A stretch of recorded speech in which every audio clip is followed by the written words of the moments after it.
Olá, pessoal! Nessa nossa primeira aula de gramática, nós vamos ler uma letra de música do compositor Arnaldo Antunes. A música chama-se Fora de Si. Eu quero que vocês acompanhem os versos comigo e observem como ele se utilizou de recursos gramaticais para nos dar um determinado sentido. Leiam junto comigo e observem. Vamos à letra? Atenção! Eu fico louco, eu fico fora de si, eu fico assim, eu fica fora de mim. Certamente você, em sua casa, no seu dia a dia, não diria, nossa, hoje eu estou fora de si. Você diria, eu estou fora de mim. A concordância do eu, pronome reto, seria com o mim, pronome oblíquo. Mas o Arnaldo não fez isso. E depois ele fez outra concordância talvez estranha. Eu fica assim. Quando eu leio eu fica, eu penso no ele, é ele quem fica, não eu fica.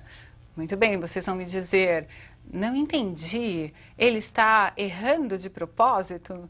Sim, ele está usando recursos gramaticais, mas para explicar o primeiro verso dessa letra de música. Eu fico louco. Observem que ele diz eu fico louco, eu fico fora de si. Ele já está se desdobrando em uma terceira pessoa quando incluiu no segundo verso o pronome si, que deveria concordar com ele. Depois ele diz eu fico assim. De novo ele incluiu a terceira pessoa, porque o fica concordaria com ele. E aí ele encerra, eu fica fora de mim. Ele criou mesmo essa terceira pessoa a ponto de dizer que o eu é um ente e o ele é outro ser. Ele se desdobrou e explicou o tal do primeiro verso, o eu fico louco. Estranho para você? Mas é assim que se deve ver a gramática. A gramática tem de ser um recurso para você experimentar possibilidades dentro da língua portuguesa e em quaisquer línguas que você vá aprender. Mas é necessário dominar primeiro essa ferramenta para que depois você explore esses recursos. Então você poderia me perguntar, por que eu vou estudar gramática? Aí está o meu conselho, leia na tela. Estudar a gramática é ampliar as possibilidades de expressão. Esse exemplo do Arnaldo serviu então para nós entendermos o que são esses recursos gramaticais. Alguns chamam de licença poética, não importa. Você também pode fazer isso, desde que você conheça a ferramenta e a utilize como um instrumento. Vamos começar então a entender essa ferramenta. A gramática é dividida em várias partes. Uma dessas partes é a sintaxe. Hoje eu vou me preocupar em ver com vocês uma parte da sintaxe, e é assim mesmo que se pronuncia, sintaxe e não sintaxe, como alguns querem, não é? Então, a sintaxe trata de quê? Bom, a sintaxe trata da relação que as palavras possuem dentro de uma oração. Vejam comigo na tela um exemplo de como uma palavra, em situações diferentes, vai ganhar funções diferentes. Eu ganhei uma blusa. Blusa é um substantivo. Todos sabem que nomes de coisas, de seres em geral, chama-se em gramática substantivo. A blusa era nova. A blusa continua sendo nome de algo, continua sendo um substantivo. Mas na relação de blusa com o ganhei e com o eu, a blusa é o objeto da ação verbal. Eu ganhei o quê? Eu ganhei uma blusa. Muito bem. Quando blusa foi colocada num outro contexto, ela passou a ser o elemento central, o elemento sobre o qual se está falando. Ela passou a ser não mais o objeto que recebe a ação, mas sim o sujeito. Então observem que se a sintaxe estuda as relações das palavras dentro da oração, só é possível chegar a uma conclusão de uma função sintática se nós analisarmos a oração. Você já passou várias vezes pela situação de ter de fazer análise sintática? Eu sei disso e todos têm dificuldades, porque não é para se decorar absolutamente nada. Você tem de pensar o que essa palavra está fazendo aqui nessa oração. Começando pelo básico, o que é oração? Oração é qualquer enunciado que contenha um verbo. Isso é uma oração. E é importante que você também entenda que nesse primeiro momento de sintaxe, eu não vou dizer que determinada palavra tem determinada função. Eu vou dizer, esse termo exerce tal função. Vejam, é necessário que vocês entendam que palavra é diferente de termo. Vamos ver um exemplo. Leiam comigo o exemplo. A alta dos juros provocou a crise financeira. Se eu perguntasse a vocês quais são os elementos principais dessa oração, sobre o que estamos falando e o que estamos falando, vocês me diriam, estamos falando sobre a alta dos juros. Teríamos um sujeito. E o que estamos falando sobre a alta dos juros? Que essa alta provocou a crise financeira. Teríamos o predicado. Observem, portanto, temos dois termos essenciais, o sujeito e o predicado. Mas o sujeito é formado por 4 palavras. O predicado é formado por 4 palavras. Então, eu não vou me referir, na análise sintática, à palavra isoladamente. Vou me referir aos termos que compõem a oração. É claro que, em alguns momentos, nós vamos ter uma palavra representando um termo, mas não é necessariamente essa a equação. Guardem, portanto, que as partes da oração serão chamadas de termos. Vamos começar por um termo essencial? Vamos começar pelo estudo do sujeito?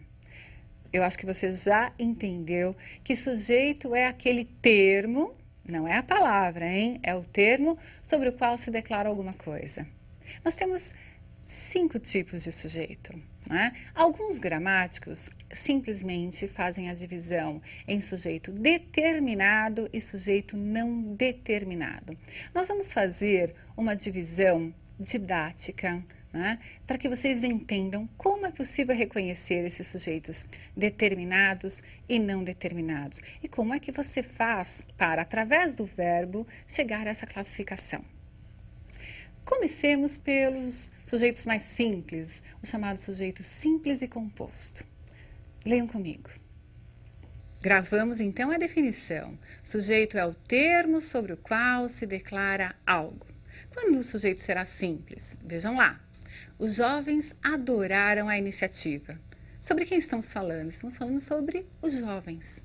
E agora eu quero que vocês percebam que o termo sujeito está sendo formado por 2 palavras, os jovens.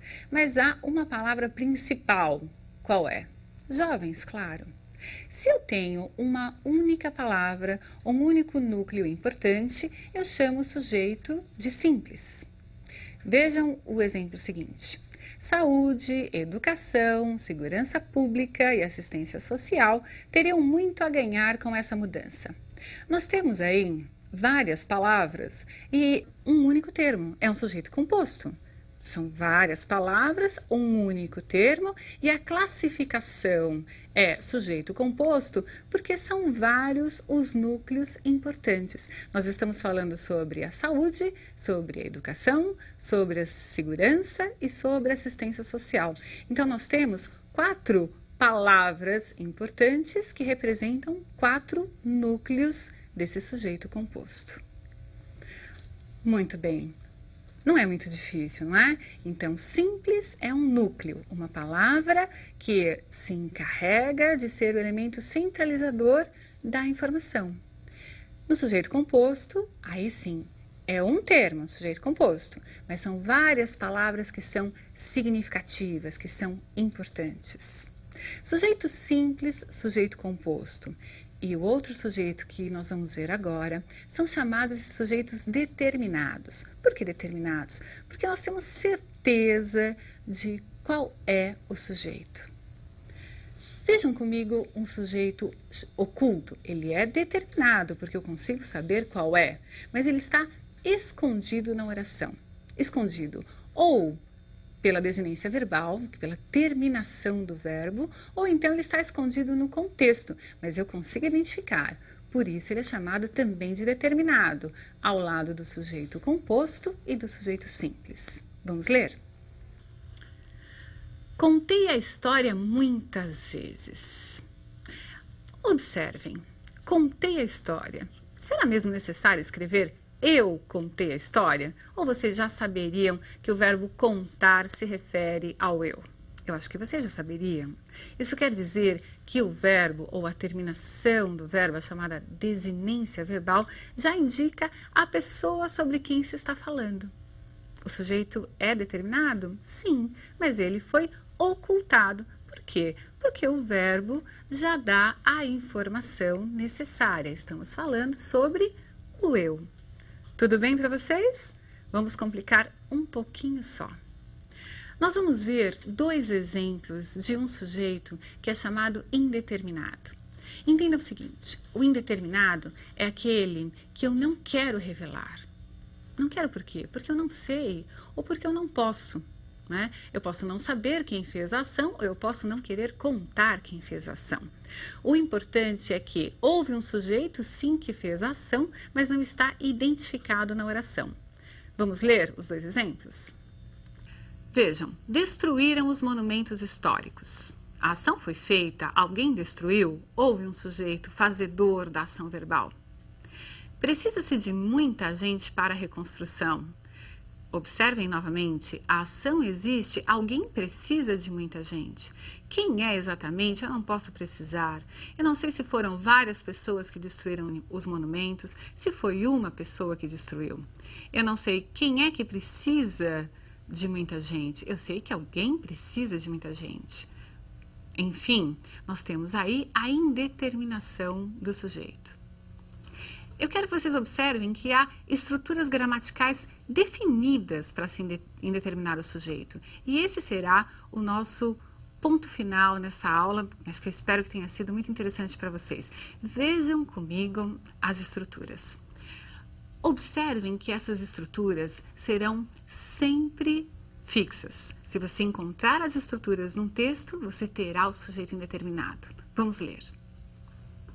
O verbo estará na terceira pessoa do plural, sem referência a um sujeito no contexto, ou o verbo estará na terceira pessoa do singular. Vejam aí, não pode ser transitivo direto, e mais tarde eu vou falar sobre isso. E vai aparecer uma palavrinha junto do verbo, que é chamada índice de indeterminação do sujeito. Pessoal, essa estrutura é fixa, sempre será desta forma. Indeterminou-se o sujeito através da estrutura verbal. Na próxima aula, continuaremos o assunto vendo o sujeito inexistente. Um grande abraço.